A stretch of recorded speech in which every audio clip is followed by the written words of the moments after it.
Hello students, myself is Parminder Singh from Prab Kirpa classes. Our today's topic is money matters, navigating legal tender, Bitcoin, checks, high powered and fiduciary money. After going through this course, the students will understand the meaning of legal tender. What are the two types of legal tender money, that is unlimited legal tender money and limited legal tender money. The students will also understand whether an individual or a businessman can refuse to accept legal tender payment.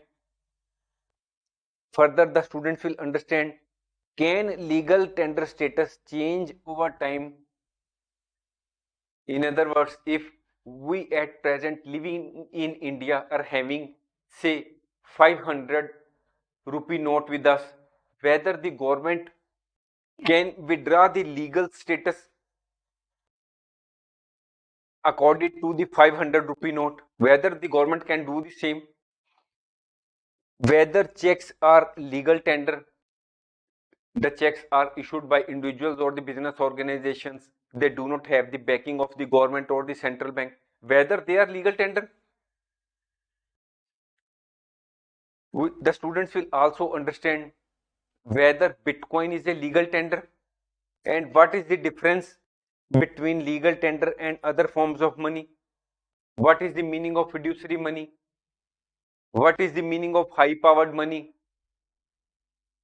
and how does the central bank influence high powered money, and can changes in high powered money impact inflation.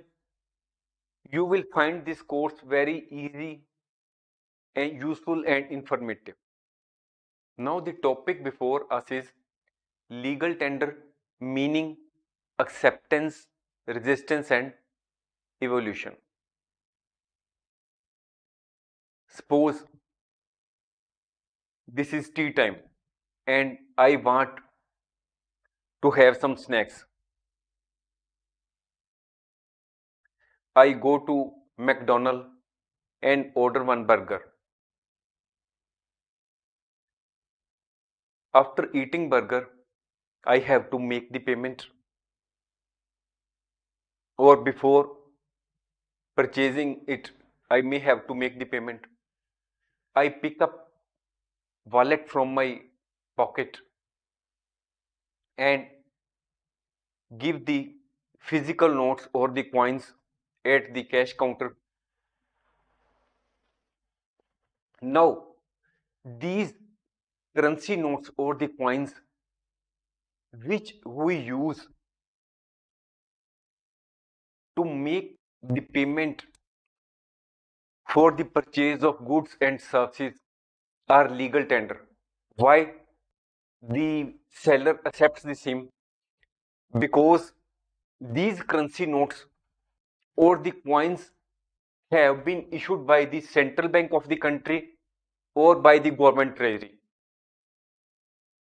These currency notes or the coins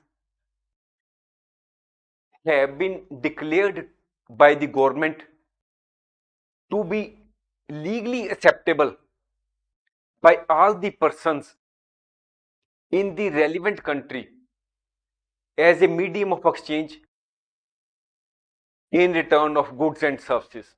That is, if I sell something and the other person gives me the currency notes or the coins issued by the central bank or the treasury of the government, I am bound to accept the same in exchange of goods and services. I cannot refuse the same. This is the legal tender. Now we will have specific meaning of legal tender. You can see in the picture, these are the currency notes which are used in India. These are the currency notes which are used in USA, and these are the other currencies which are used in other countries. So these coins or the currency notes which are used in the respective country and have been issued by the central bank of that country or by the government treasury are called legal tender. Legal tender refers to the currency or money that is officially recognized and approved by the government and as a valid and compulsory medium of exchange for settling debts, obligations, and various transactions. It means that you may have taken loan from some organization or you want to purchase some goods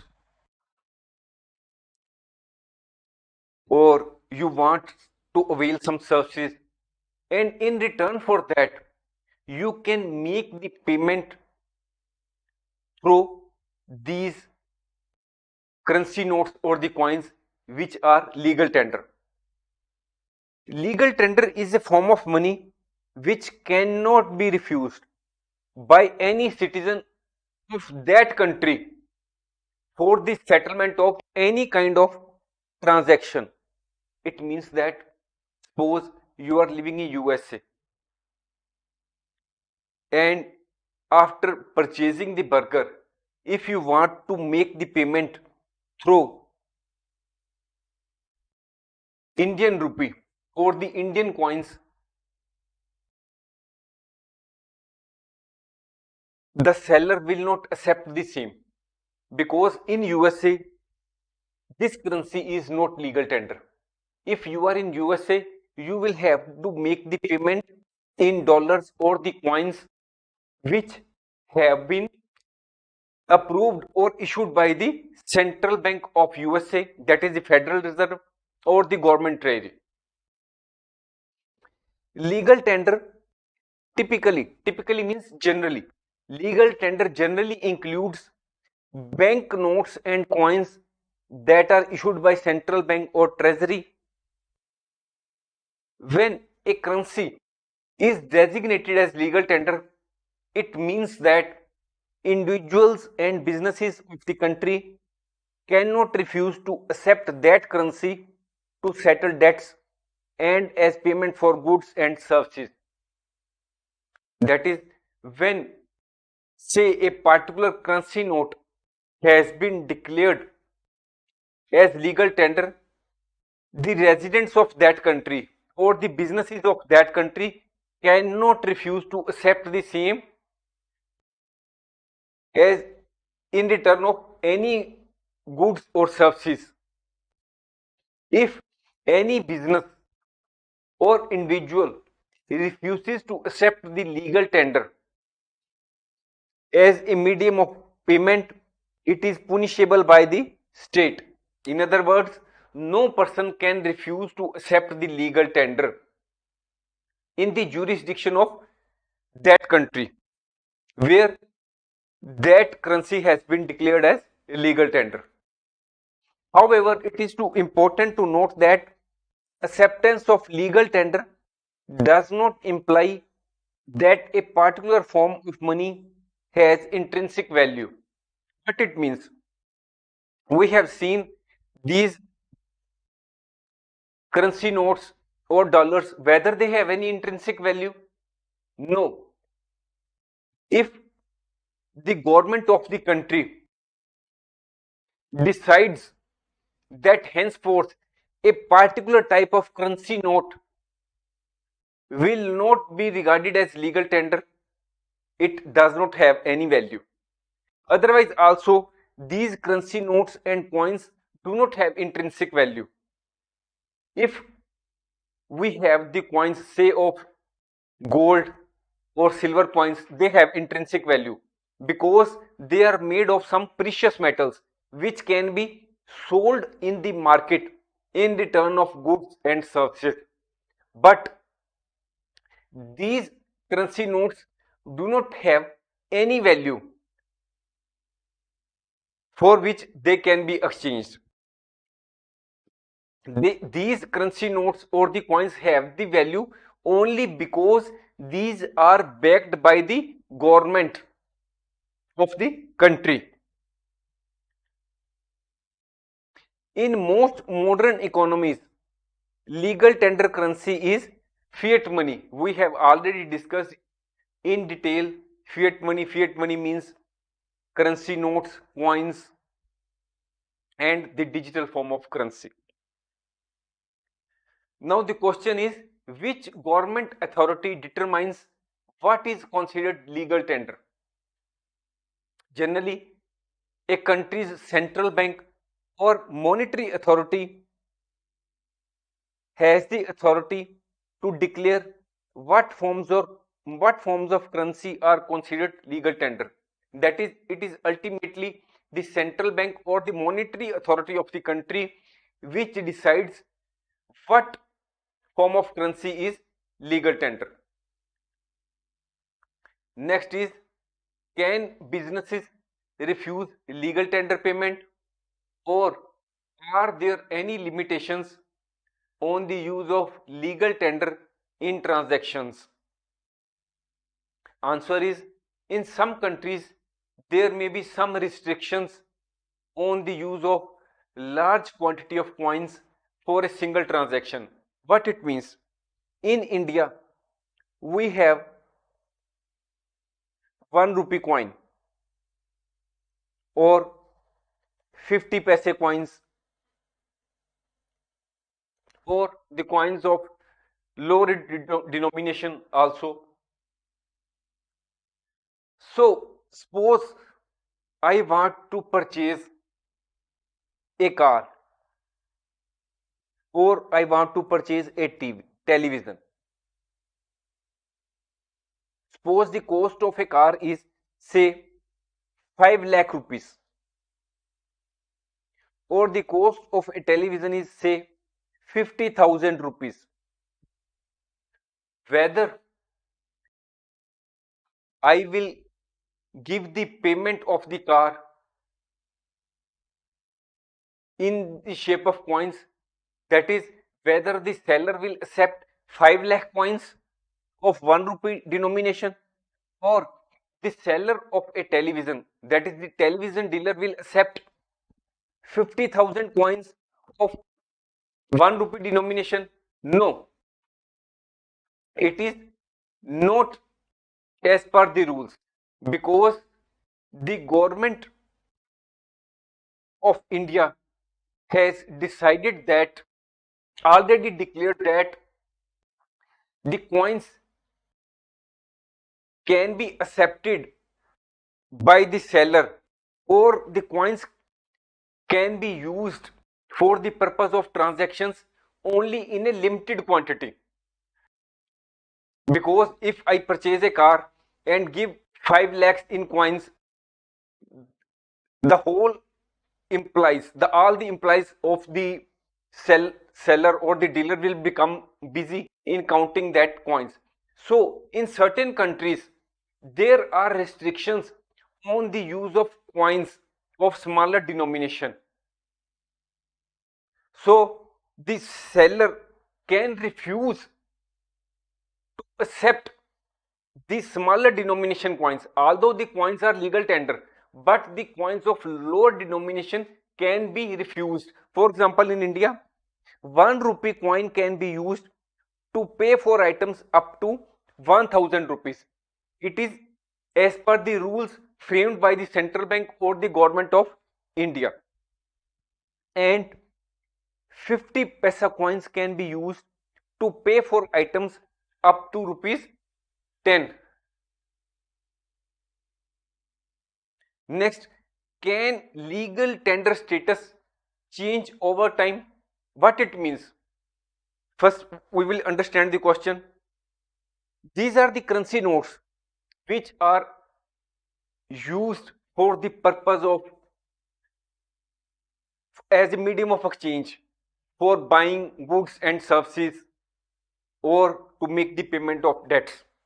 We use all these coins or currency notes. If the government in a particular country decides that from a particular date the particular currency note will not be will not remain as legal tender, that is, up from a particular date, the particular type of currency note will not remain valid for the purpose of transactions, then that particular currency note will have zero value from that particular date, because any particular currency note has its value in the market only because the government has declared that it carries certain value. The government or the central bank has printed on each currency note the value of the same. For example, 10 rupee note in India has the value of 10 rupee, 100 rupee note in India has the value of 100 rupee, and a person can buy the goods up to rupees 100 with that currency note. If we have, if we are living in USA and we have $100 with us, then we can purchase the items up to $100 with that particular currency note. So in certain governments may demonetize or withdraw legal tender status from certain currency denominations.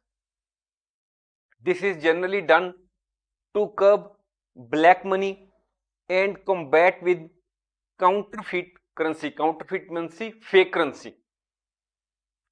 Sometimes the government thinks that there is a lot of black money in the country and the government wants to extract the same, to remove the same from the economy, or a particular currency note may be fake, which has been printed by criminal minded people. There is large supply of fake currency of a particular denomination. Then the government may decide to withdraw the legal status from that particular currency note. We have an example of it in our history so far as India is concerned.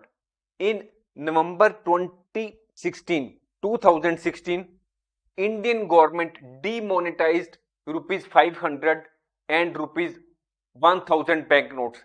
It means that in November 2016, Indian government withdrew the legal tender status which it had accorded to 500 rupee currency note and currency note of 1000 denomination. The government provided a window to the people to deposit or exchange their old 500 and 1000 Indian rupee in banks and get new 500 rupee and 2000 bank notes from the banks in exchange.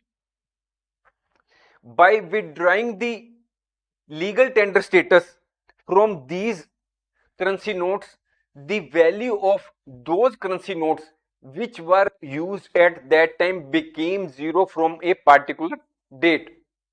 That is, no person in the country will accepted the same after a particular time, after a particular date, for the purpose of exchange of goods and services or for the purpose of paying off debts.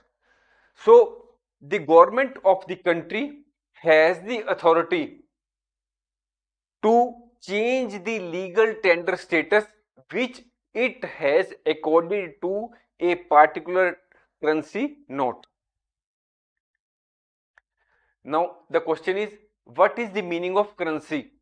Currency means coins or currency notes, both or none of the above. Currency means both. The answer is third, both 1 and 2.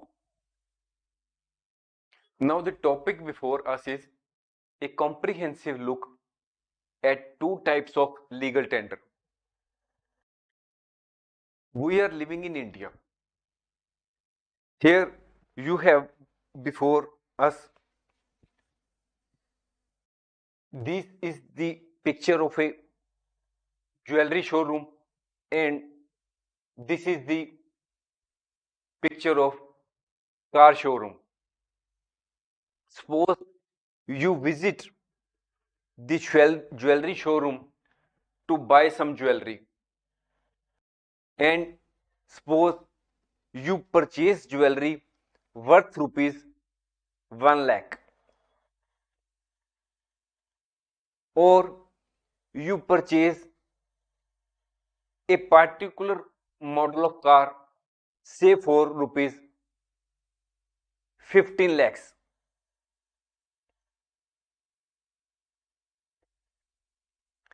Now you have to make the payment. Whether the jewelry shopkeeper or the seller of jewelry will accept the payment in coins, or you can purchase the car by making the payment of 15 lakhs in coins. If so, it may be possible that the car dealer may have to spend many days in counting the coins which it had obtained from you in return of the selling of the car. So in India, to avoid such type of situation, there is concept of limited legal tender. Limited legal tender. What is the meaning of limited legal tender? In India, the currency notes and the coins have been declared as legal tender. That is, you can purchase goods and services with the help of currency notes and coins which have been printed or minted by the government authorities. You can go to the market to purchase items, or in return of services you can make the payment in coins and in currency notes. This is the meaning of legal tender.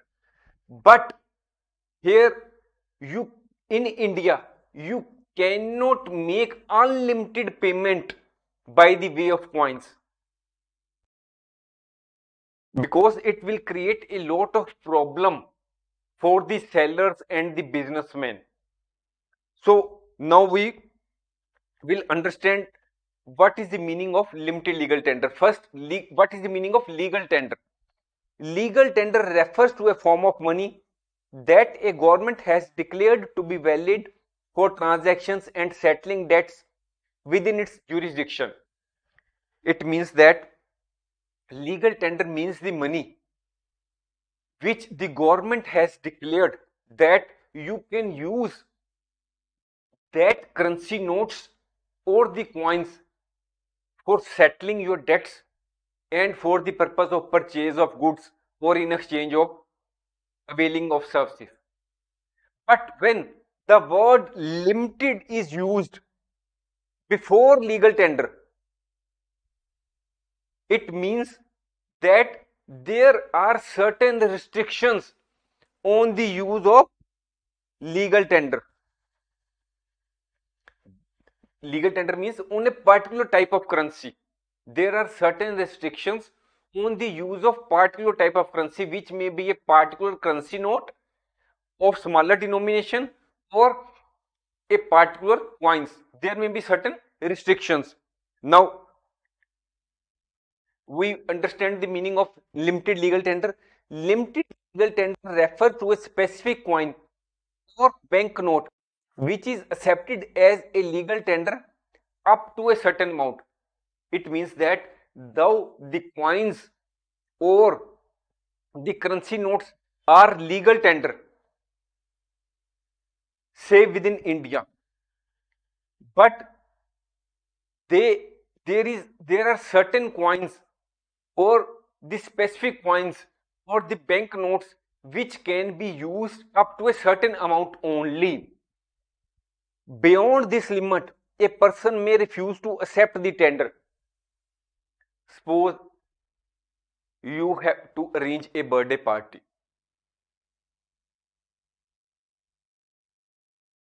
You go to McDonald's where you ask for burgers and Coca-Cola to be served to all your friends, and suppose the bill of the same comes to rupees 5,000.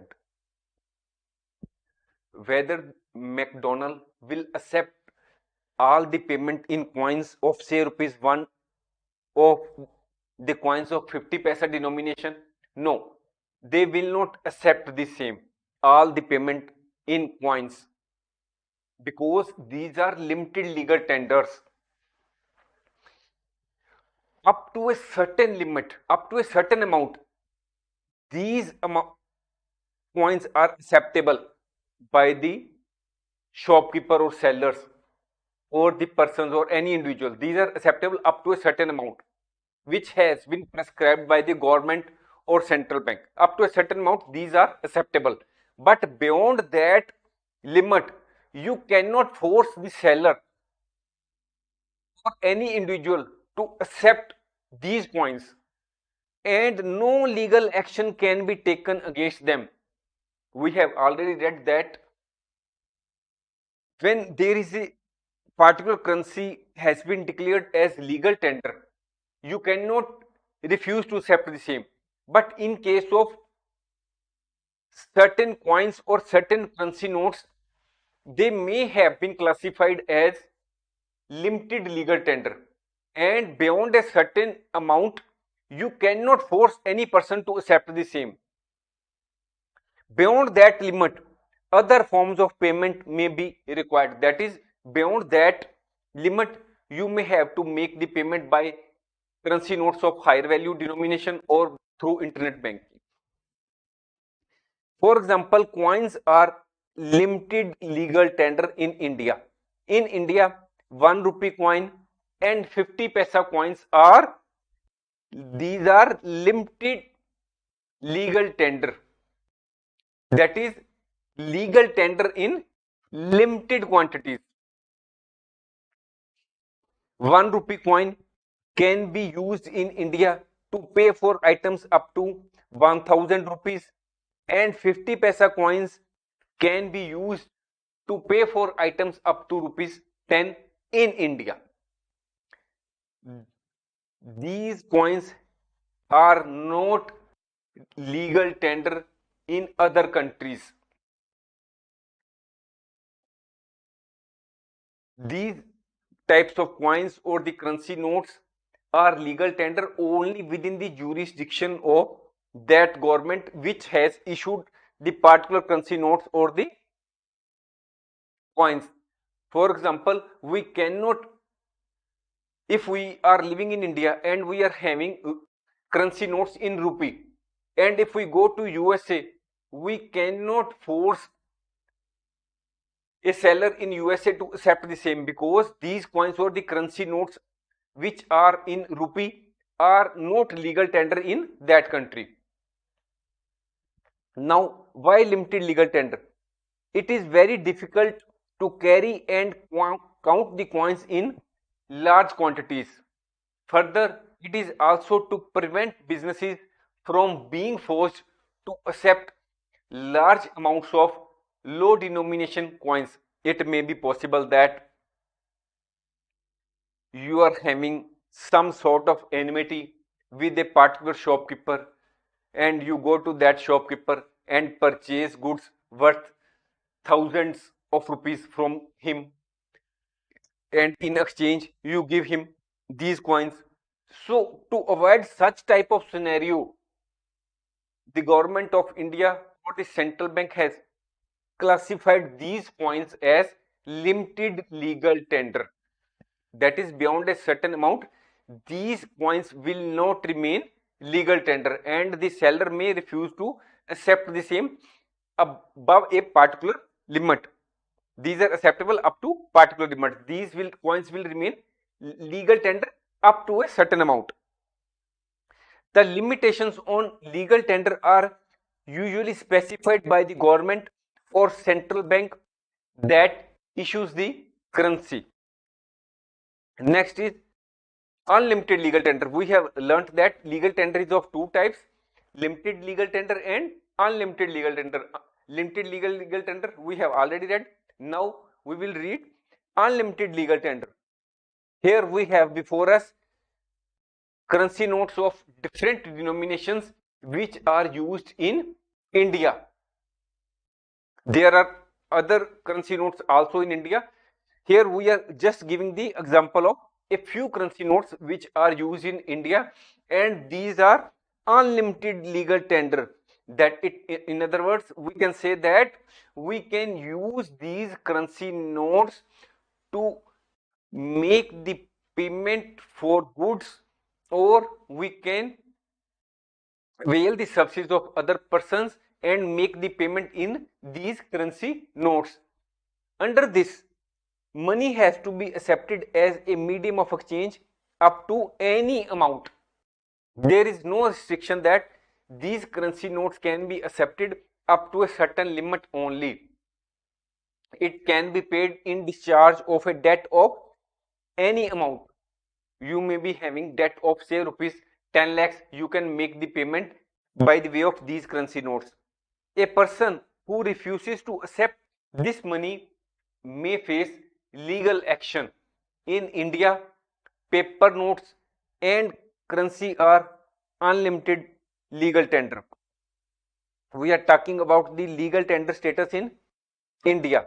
Bank notes are unlimited legal tender and the coins are limited legal tender in India. That is, by use of the coins, you with the help of coins you can make purchase up to a certain amount only, and the shopkeeper or the seller may refuse to accept the coins after a particular limit. Up to a certain amount these coins will be acceptable. Now the question is, why bank notes are unlimited legal tender? It is because these are more easily transportable. If we have coins before us and we want to make the payment, it will become very bulky and it will become very difficult for us to transport it from one place to another to make the payment. But if we have with us say 500 rupee banknote or the currency notes of 200 rupee or 100 rupee, it is quite easy for us to count the same as well as to transport the same from one place to another. Further, they are less prone to counterfeiting than coins.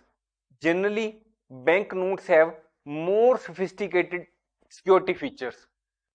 If you go through any currency note which has been used by you, irrespective of the country in which you are residing, you will find that the currency notes have many security features.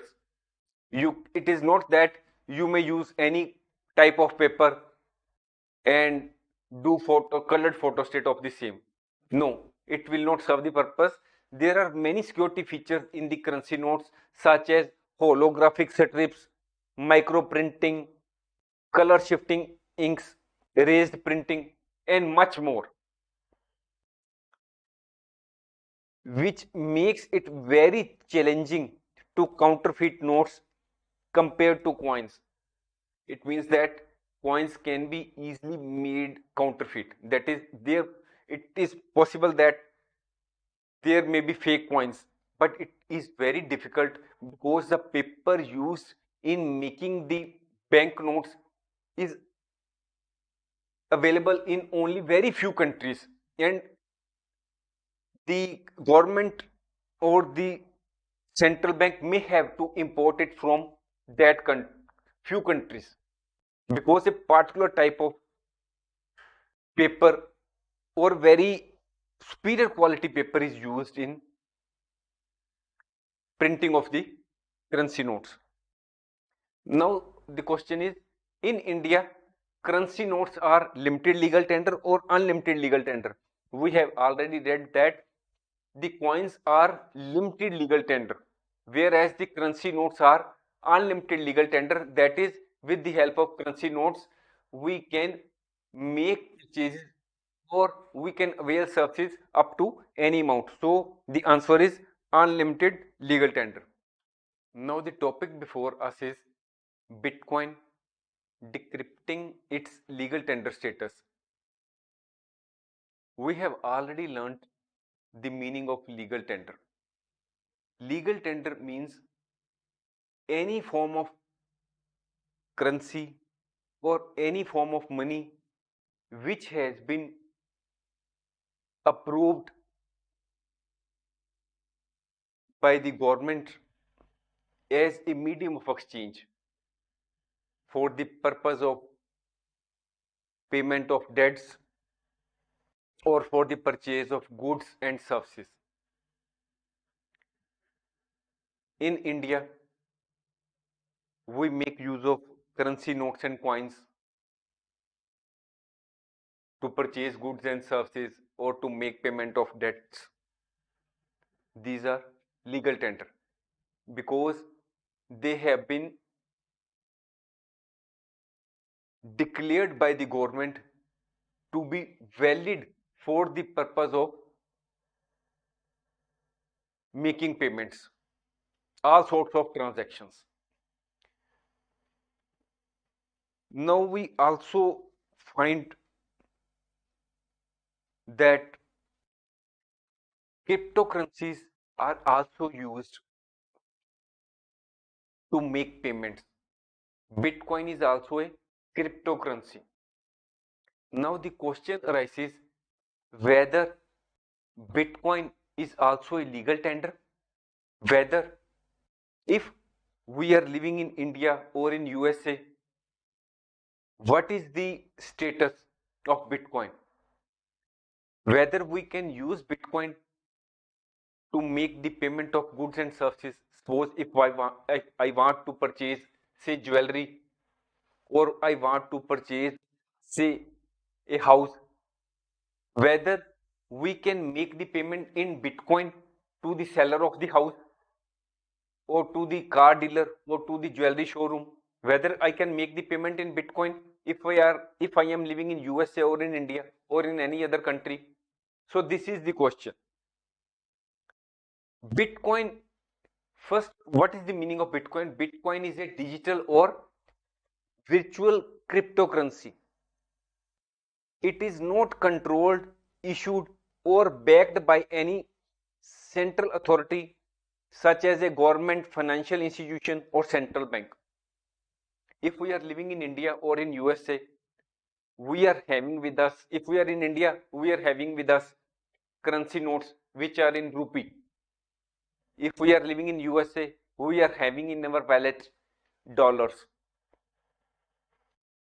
These Indian rupee, American dollars have been printed by the government authority or government itself or central bank, or that is the Federal Reserve in USA. So they have the backing. Indian rupee or the dollar in USA has the backing of the government. They are published by the central bank of the country or government of the country, and they have been declared to be legally valid for the purpose of transactions, any type of transaction, for making purchase of goods or for the purpose of making payment of debts or for availing services from someone. But in the case of Bitcoin, it is not issued by any government authority or by central bank. It is not controlled by any government authority or central bank or any financial institution. As of November 29, 2023, only two countries have allowed Bitcoin as a legal tender. It means that only in these two countries, El Salvador and Central African Republic, you can use Bitcoin to purchase goods or to make the payment of debts or to avail services. you can make the payment in Bitcoin only in these two countries. The government has officially recognized in these two countries that the Bitcoin is legally valid currency in their country or legally valid form of money. You can use it in those countries. However, a number of other countries in the world are also considering to adopt Bitcoin as a legal tender. They are thinking, which are those countries? These countries are Argentina, Brazil, Mexico, Panama, and maybe some more countries are also considering that they should adopt Bitcoin. They are thinking on this line. So far, only two countries, El Salvador and Central African Republic, has accepted Bitcoin as legal tender. Other countries are still thinking on this line. So far as India and USA are concerned, they have not accepted Bitcoin as legal tender. It is important to note that legal tender status does not mean that Bitcoin is the only currency that can be used in a country. It means that if a particular country such as El Salvador or Central African Republic has designated Bitcoin as legal tender, it does not mean that other currency notes or coins will not legal tender in that country. They will also remain legal tender at the same time. It simply means that businesses are required to accept Bitcoin as a form of payment. That is, in addition to other legal tenders or other currencies, notes, or the coins which are already which have already been declared by the government as legal tender, they will remain legal tender. At the same time, Bitcoin will also be accepted as legal tender for the purpose of making of payments in those countries where the government of that country has allowed the Bitcoin to be accepted as a medium of exchange for the purpose of payment of goods and for the purpose of availing services. Now the topic before us is exploring the legal tender status of checks. Firstly, we should understand the meaning of legal tender. Legal tender means currency or money which has been declared to be the valid for the purpose of making transactions or as a medium of exchange for the purpose of buying goods and services or making payment of debts. If we are living in India and we want to purchase an item, we can make the payment in currency notes or coins. If we are living in USA, we can make the payment in dollars. They are legal tender because these are backed by the government or the central bank of the country, and the persons or the businesses in the relevant country cannot refuse to accept the payment in currency notes, which may be rupee in India or in dollars in USA. These currency notes or the coins have been printed or minted by the government or the government authorities, government monetary authority. You cannot, if you are living in that country, say in India, you cannot refuse to accept rupee. If you are living in USA, you cannot accept to refuse payment in dollars. These are legal tenders. So far as checks are concerned, checks are issued by the individuals or the businesses to make the payment of debts or for the purpose of buying goods or for availing services. Checks are issued by a one person or an organization to another person. The checks are not issued by government of the country or by the central bank of the country. So the checks are not legal tender because these are not backed or issued by the government or the central bank of the country. Now we will read. You have before you one of the checks which has been issued by a one organization to another person. Here you will also find the difference in the words checks. In American English, the word is check, and in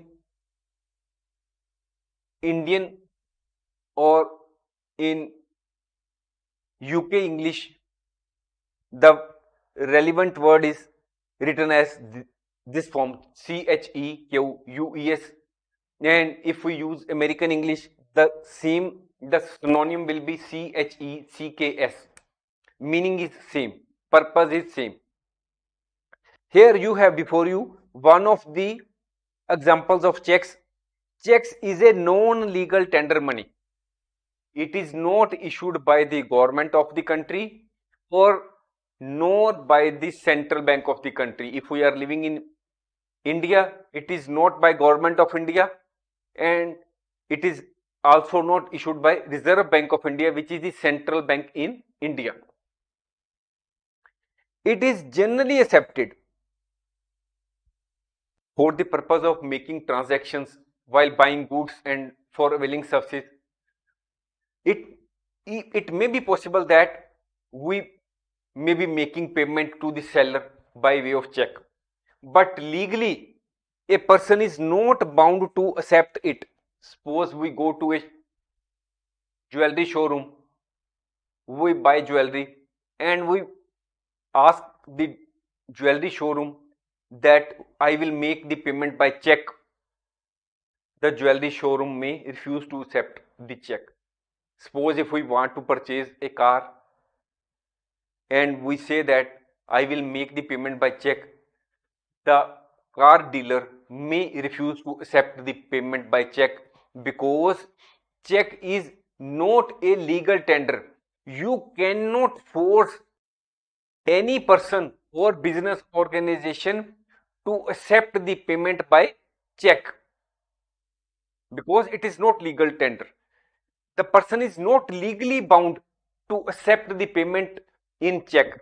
However, if you make the payment in currency notes or coins, the coins are already discussed that coins are also a limited legal tender. If we make the payment by in India in currency notes of rupees, 500 rupee note or 200 rupee note, then that person cannot refuse to accept the same. But if you make the payment by check, that person may or may not accept the same. If you are having relationship with that car dealer, it may be possible that the car dealer or the jewelry showroom may accept the check.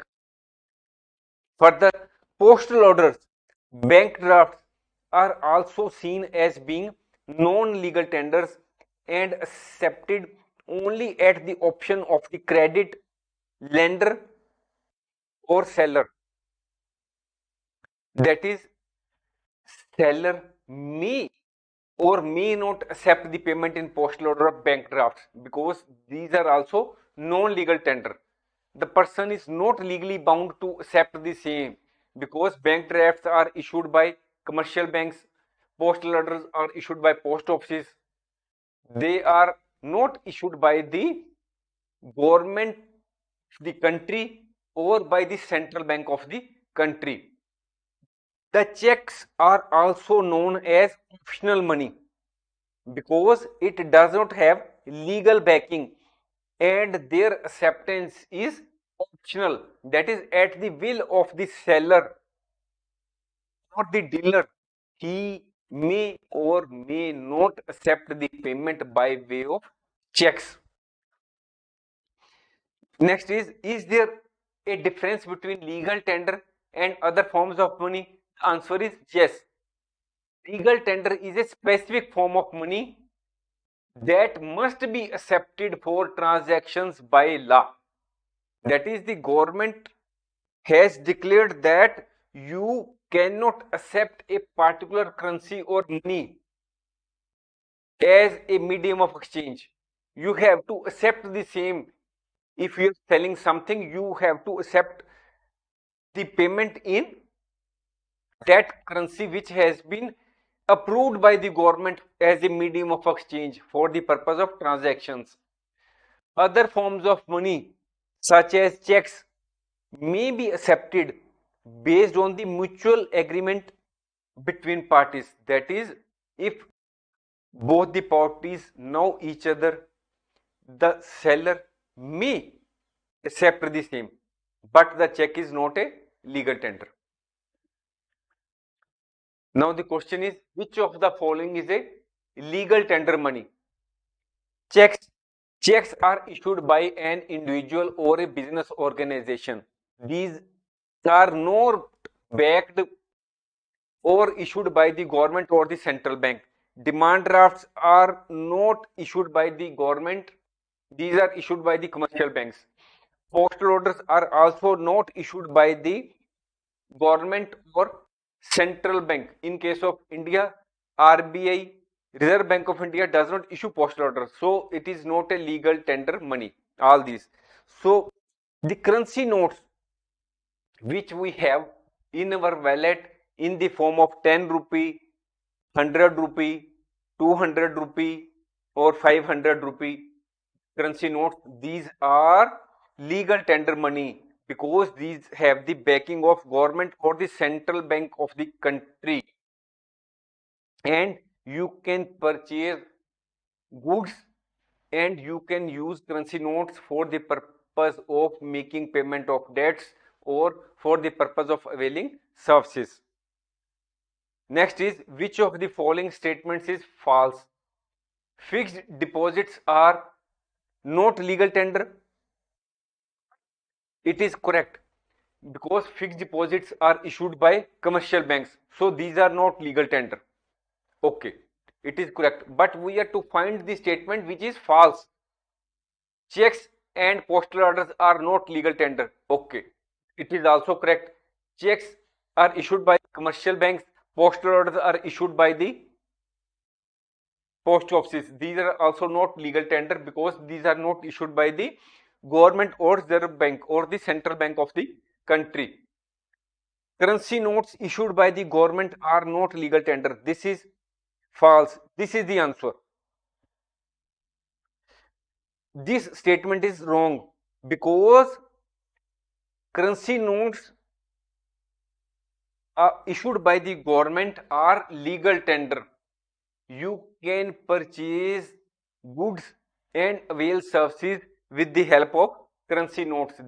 The currency notes have been declared to be legally valid for the purpose of transactions or for the purpose of making goods, for the purpose of making payment in respect of goods and services, and for making payment in respect of debts. Now the topic before us is understanding high powered money and central bank connection. First is high powered money. High powered money is also known as monetary base or base money. It serves as the foundation for the entire money supply in an economy. Now the meaning of high powered money. It is a term which is used in economics.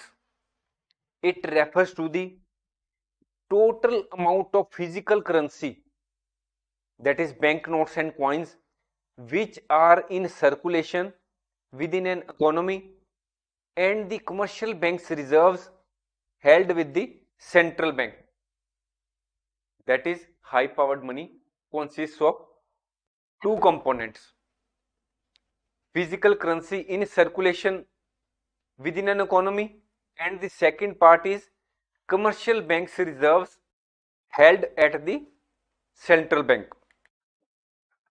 So we have discussed the two main components: currency in circulation and the reserves held at the central bank. So high powered money is equal to C plus R. C represents currency in circulation. R represents reserves at the central bank. Here we are to note that currency in circulation means notes and coins held by the public outside of banks. Here reserves are typically divided into two categories. First is required reserves, which are held to meet regulatory requirements. The central bank of the country decides that a particular portion of the deposits have to be kept as reserves. These are required reserves. And the second is excess reserves, which are held voluntarily by the commercial banks. So R is equal to required reserves plus excess reserves. So high powered money is equal to currency in circulation plus required reserves plus excess reserves. So now the question is, how does the central bank influence high powered money? The central bank can influence the amount of high powered money through three primary tools. We will discuss the same one by one. First is open market operations. When the central bank does buying and selling of government securities in the open market, it is known as open market operations. When the central bank purchases the government securities, in return it makes the payments, it injects new reserves into the banking system, because when the central bank buys securities, it has to make the payment, and when it makes the payments, new reserves come into the banking system. The payment comes into the banking system and it increases the supply of high powered money. On the other hand, when the central bank sells the government securities, the money flows from the commercial banks to the central bank. So it absorbs the reserves from the banking system, reducing the supply of high powered money. Next is discount rate. Discount rate means the interest rate at which the central bank lends money to commercial banks. Sometimes commercial banks approach the central bank for funds when they require the same. Central bank charges interest rate from the commercial banks, which is known as discount rate. By adjusting the discount rate, the central bank can influence the demand for reserves. When the discount rate is low, the commercial banks will be tempted to borrow more from the central bank, and when the commercial banks will borrow more, it will increase the supply of high powered money. On the other hand, if the discount rate is high, the commercial banks are more likely to hold on to their reserves and reducing the supply of high powered money. That is, the commercial banks will not approach the central bank for more funds, and they will hold on their reserves, and ultimately it will reduce the supply of high powered money. Next is reserve requirements.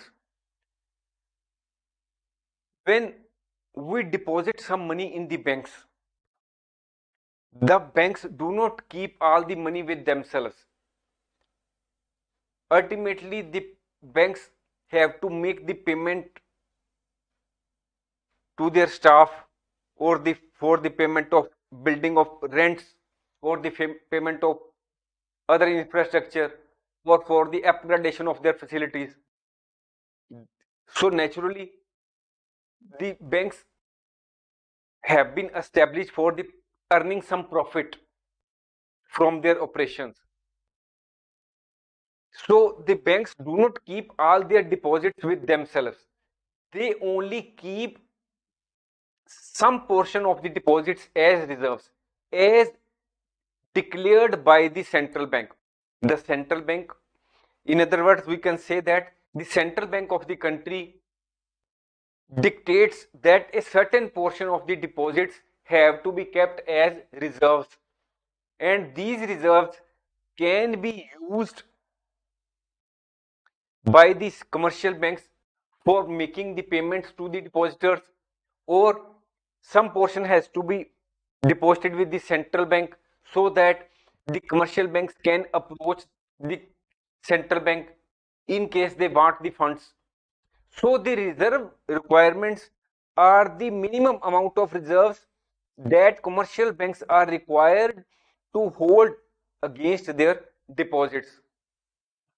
The reserve requirement may be say 10% of the deposits or 5%. It may differ from country to country. By adjusting the reserve requirements, the central bank can influence the amount of money that commercial banks can lend. To be very simply, we can say that if suppose $1,000 is deposited in a bank, and suppose the reserve ratio is 10%, so the bank can lend $900 after keeping 10%, that is $100 will be kept as reserves and $900 will be given as loans. And again, by way of fractional reserve banking, the bank will again, the said amount of 900 will get deposited into the bank, and again the bank will keep 10% as reserves and will again give $810 on loan, and this process goes on, though it is not an indefinite process. However, the initial deposit of $1,000 results into a big creation of money. So if this 10% reserve ratio is increased, say to 20%, what will happen? So the banks will be in a position to only lend $800 because the reserve requirement has been increased from 10 to 20%. In that case, the banks will be in a position to lend only $800. So when the reserve requirement is high, commercial banks have less money to lend, reducing the potential for inflation. On the other hand, if the reserve requirements are low, commercial banks have more money to lend, increasing the potential for inflation because more money will come into supply, and the more money will chase the same goods, and it will result into inflation. By carefully managing the supply of high powered money, that is, the central banks sees whether the supply of high powered money should be increased or decreased so that it can achieve its monetary policy objectives. The central bank of the country has its own objectives. It wants to keep stability of prices of the goods and services in the market. The central bank also wants to promote economic growth. It also has the objective that there should be maximum employment. So, keeping in view various objectives, the central bank devises its monetary policy, and accordingly it manages the supply of high powered monetary by way of using various monetary tools. Next is, can changes in high powered money impact inflation? Yes, changes in the high powered money can influence inflation. When the central bank increases the supply of high powered money, when the supply of is increased of when the supply of money increases in the market, what happens?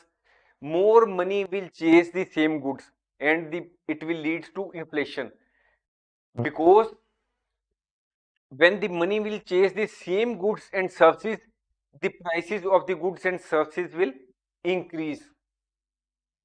Now the topic before us is understanding fiduciary money.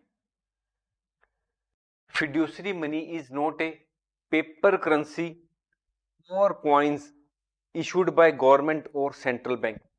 We are living in India. We are having in our wallet coins or the currency notes such as 200 rupee currency note or 500 rupee currency note, or if we are living in USA, we may be having dollars in our pockets. So that currency notes or the coins which have been issued by the government or the central bank of the country are legal tender.